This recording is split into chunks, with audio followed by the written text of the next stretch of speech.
yang suaranya itu mirip seperti erangan seekor harimau. Air liurnya tampak bercucuran dari mulutnya. Matanya memutih dan dia berposisi merangkak dengan tatapan mata yang mengerikan.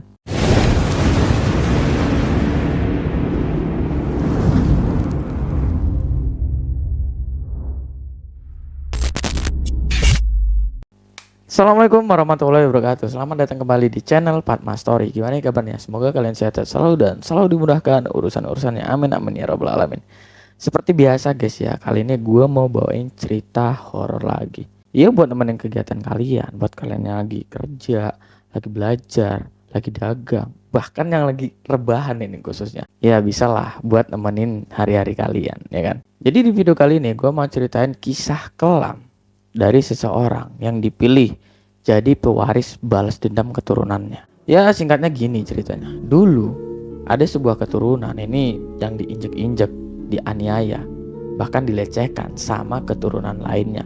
Dan kejadian itu masih terjadi sampai sekarang. Dan seseorang ini merasakan hal yang sama, apa yang kayak dirasain sama keturunannya di masa lalu. Dan dari situlah seseorang ini diwarisi untuk menjadi pewaris balas dendam masa lalu dari keturunan. Nah, jadi bisa nggak nih seseorang ini balesin dendam dari keturunannya?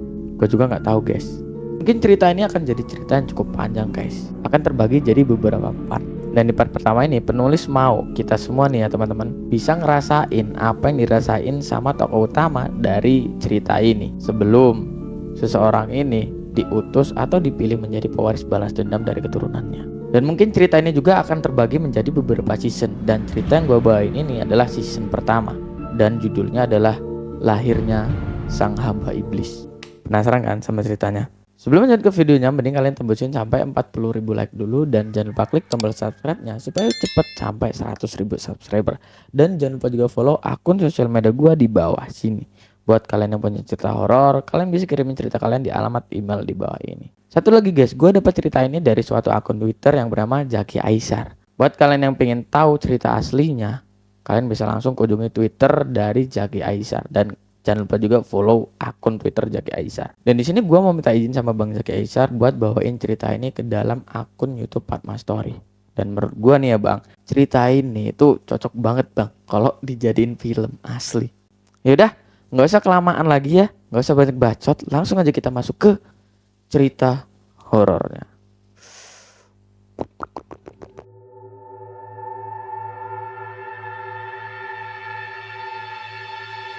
Jawa Timur 1948.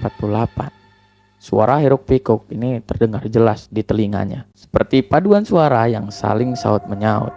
Decitan suara kerekan timba karat yang bergesekan dengan tali tambang ikut menambah riuh suasana pagi itu. Ember demi ember naik dari dasar sumur, mengais sisa-sisa air yang mulai kering di tengah kemarau yang panjang. Dia masih tertegun menunggu gilirannya untuk mengambil air. Dia hanya termenung di tengah bisingnya emak-emak yang terus berbicara tanpa henti, layaknya desingan peluru yang keluar masuk di telinganya. Dua ember kosong nampak berlumut kering, masih ditenteng di kedua tangannya. Lama sekali dia di situ menunggu dan akhirnya tibalah gilirannya untuk mengambil air. Di situ salah satu ibu-ibu itu bilang kepada dirinya, "Cepetan Sri, jangan terlalu lama." Ya elah, belum juga ambil air, udah diingatkan suruh cepat-cepat.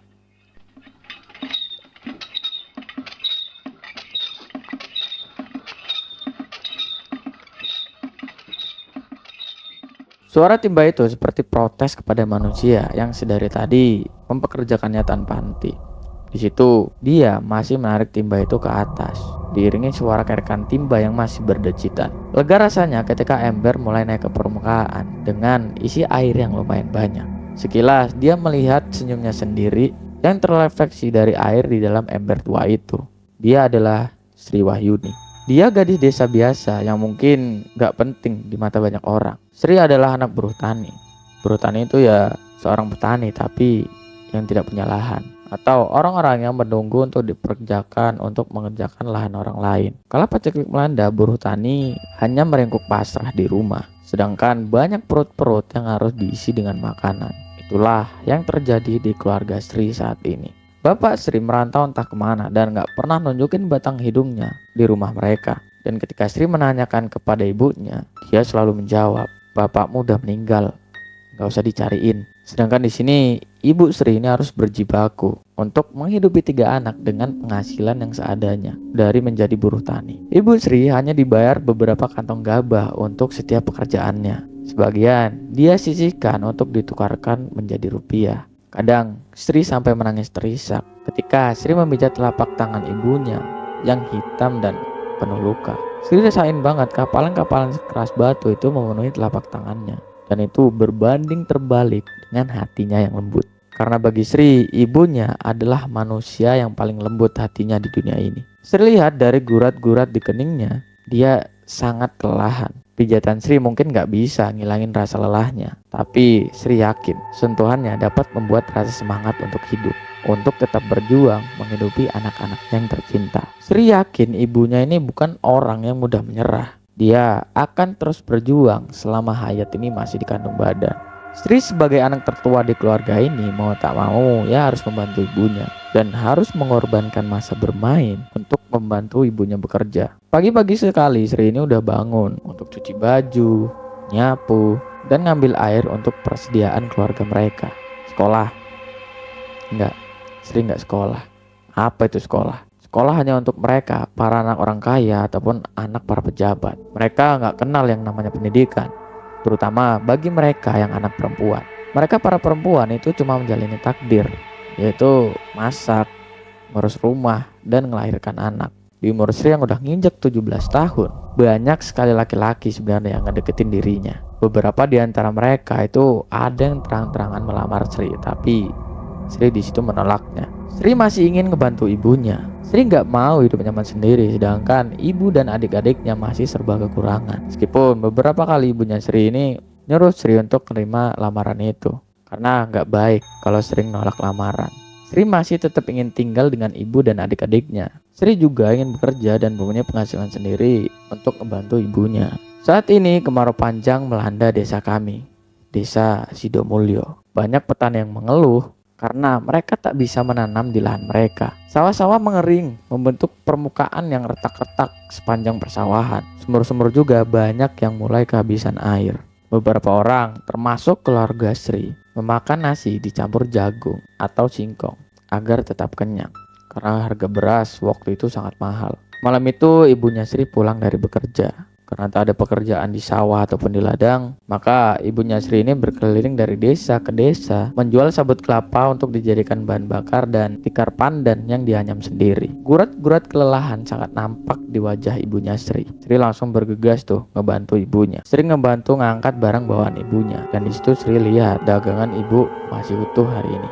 Gak ada yang laku sama sekali. Sri pun sedih dan menangis sembari ngebawa barang itu. Sri sedih ngebayangin ibunya ini berjalan dari kampung ke kampung, berpeluh-peluh di bawah terik matahari yang panas tanpa ada satu orang pun pembeli. Gak lama Sri langsung pijat bunda ibunya, dan ibu menikmati sekali pijitan yang dilakukan oleh Sri. Yuh, enak sekali pijitanmu, Sri.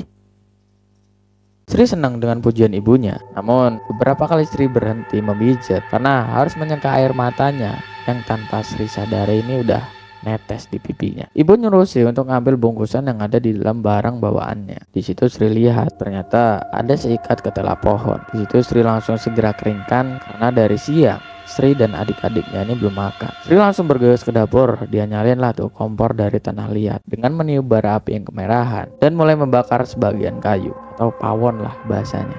Tak lama kemudian si Sarmon, adik pertamanya Sri, ikut ngebantu dengan masukin sabut kelapa supaya apinya ini cepat besar. Sedangkan si Sarmito, adik keduanya Sri, masih terlalu kecil untuk ngebantuin. Dia cuma memandangi mereka berdua dengan wajah yang gak sabar, dan sekali kelihat naikin celana pendeknya yang berkali-kali melorot karena badannya begitu kurus. Di situ Sri lihat Sarmon ini sedikit ketawa. Disusul Sarmito juga itu ikut ketawa karena ngelihat wajah kakaknya Sri yang menghitam karena kena arang. Sri pun langsung segera bersihin wajahnya, tapi semakin dibersihin malah arang itu semakin nyebar ke seluruh mukanya yang ngebuat mereka bertiga ini ketawa lepas di situ. Sri pun tersenyum dan sangat senang di situ ngelihat adik-adiknya ketawa dengan bahagia di tengah kehidupan mereka yang susah. Singkat cerita, Ternyata ketelah yang mereka masak itu matang dan malamnya mereka makan di gubuk mereka yang sederhana. Karena dindingnya hanya terbuat dari sebuah bambu sedangkan lantainya itu masih berlapis dengan tanah. Terkadang Sri ingin protes kepada Tuhan, namun selalu dia urungkan sebab Tuhan begitu adil. Tuhan selalu memberikan kebahagiaan kepada setiap manusianya. Dan malam itu mereka semua ini kerasa sangat bahagia meskipun hanya dengan makan bersama.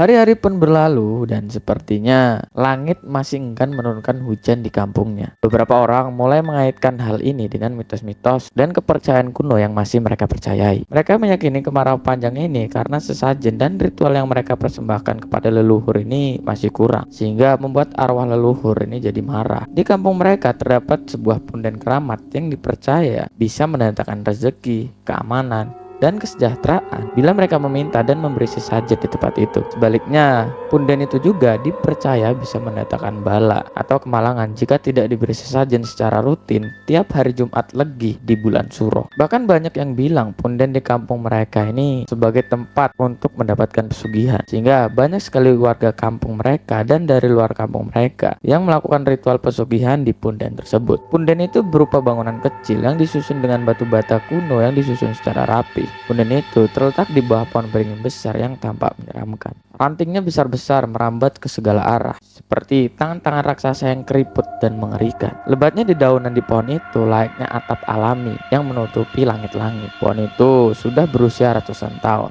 Mungkin kalau pohon itu bisa bicara, maka banyak banget kejadian yang akan diceritakan mungkin. Hari itu hari Jumat Legi bulan Suro. Tiap tahun kampung mereka selalu mengadakan acara adat ritual yang sudah turun-temurun digelar punden tersebut. Semua orang kampung berkumpul di punden keramat itu. Yang konon disitulah terletak makam dari leluhur desa mereka. Punden itu terletak di ujung desa. Sri harus melewati banyak area persawahan yang tiap sisi jalannya ditumbuhi pohon turi yang rindang. Jalan menuju punden itu sangat sejuk dan menyenangkan untuk dilewati ketika masih siang hari. Tapi ketika malam tiba, tempat ini jadi kelihatan mencekam dan hampir nggak ada satupun orang yang berani lewat sini sendirian. Para penduduk melakukan upacara, mulai dari memberi sesaji, membakar kemenyan, selamatan, hingga melakukan tarian-tarian yang diiringi oleh gamelan. Sri sangat senang mengikuti acara itu, bukan karena ritualnya, tapi karena setelah acara itu selesai, makanan-makan di situ akan diberikan kepada warga untuk dimakan bersama-sama. Dan jelas Sri nggak mau ketinggalan kesempatan itu. Sri di situ ingin makan sekejang-kejangnya dan ngebungkus sebagian makanan yang ada di situ untuk adik dan ibunya di rumah. Sri segera mendekat ke arah kerumunan warga. Beberapa kali Sri sampai terjepit dan terdorong karena Sri ingin sedekat mungkin dekat dengan makanan yang sudah tersaji di tempat itu. Belum sempat tiba di akhir acara yaitu makan bersama, tiba-tiba keramaian itu dikejutkan oleh satu teriakan. Suara itu berasal dari seorang pria yang suaranya itu mirip seperti erangan seekor harimau. Air liurnya tampak bercucuran dari mulutnya. Matanya memutih dan dia berposisi merangkak dengan tatapan mata yang mengerikan. Sang dukun yang ada di situ langsung bertindak, segera mengambil posisi siap. Entah apa yang dilakukan, tapi tak berselang lama kemudian mulutnya ini terlihat kemat-kamit. Sedangkan tangannya diangkat tinggi-tinggi sambil diarahkan ke orang yang kesurupan itu. Kemudian si dukun ini tiba-tiba menyadari sesuatu dan kini dia mengambil posisi hormat kepada orang yang lagi kesurupan itu. Dia seperti sedang menghormati sosok yang merasuki pria tersebut. Mohon maaf bah, kami sudah lancang mengganggu Anda. Kalau saya boleh tahu, jenengan siapa ya? Si pria kesurupan itu nggak langsung ngejawab pertanyaan dari dukun itu. Matanya masih berkeliling melihat satu persatu orang yang ada di sekitar situ. Sorot matanya tajam mengerikan, layaknya hewan buas yang siap menerkam mangsa. Kepalanya berputar pelan ke kiri ke kanan, seperti dia sedang memilih target mana dia yang akan mangsa terlebih dahulu. Dari mulutnya masih mengalir air liur yang cukup deras. Dan entah Sri sendiri tuh bingung, bisa-bisanya tuh manusia ngeluarin air liur sebanyak itu. Suara kerusak-kerusuk itu datang dari para warga yang hadir di tempat itu. Saat mereka melihat pemandangan yang mengerikan itu di depan matanya. Dan ada salah satu warga ini bilang, "Yoto, benar tebakanku. Itu pasti Mbak Koreksone Punden ini sedang marah." Pantes kampung ini layak dikutuk sehingga tidak dikasih hujan. Pria yang kesurupan itu sekarang mulai sedikit tenang. Kemudian dia mulai berbicara dengan suara berat dan sedikit agak nggak jelas. Aku Darseno. Aku minta kepala. Kepala. Kepala. Kepala apa, Mbah? Kepala sapi, kepala kerbau, atau kambing?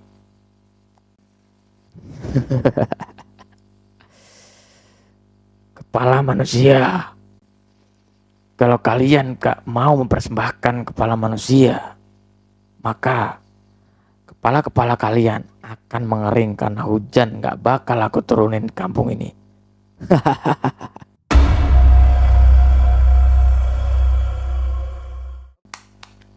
Oke guys, itu tadi adalah cerita part 1 dari kisah seseorang yang dipilih sebagai pewaris dendam masa lalu leluhurnya. Dan di awal tadi kan udah bilang penulis ini pingin kita tahu dan ngerasain apa yang dirasakan dan dihadapi sama tokoh utama. Dan sekarang kita tahu tokoh utama kita di cerita ini adalah Sri. Sri adalah seorang anak buruh tani di desa Sidomulyo, yang dimana desa itu cukup kental dengan adat-adat dan ritualnya. Dan dimana di cerita terakhir tadi kita tahu ada seorang pria yang dirasuki oleh sosok makhluk yang sepertinya penunggu desa itu. Dan di situ dia meminta tumbal kepala manusia. Dan apakah itu awal mula balas dendam keturunan leluhur Sri? Dan apakah warga kampung di situ memberikan kepala pada sosok tersebut? Gua nggak tahu guys. Kalau mau tahu tonton di part 2, oke? Buat kalian yang belum subscribe, silahkan subscribe channel ini supaya nggak ketinggalan video-video terbaru dari channel Padma Stories. Buat kalian yang punya cerita horor lebih serem dari ini, kalian bisa tulis cerita kalian dan kirimin ke alamat email di bawah ini. Oke? Yaudah, sampai jumpa di video selanjutnya. Bye-bye.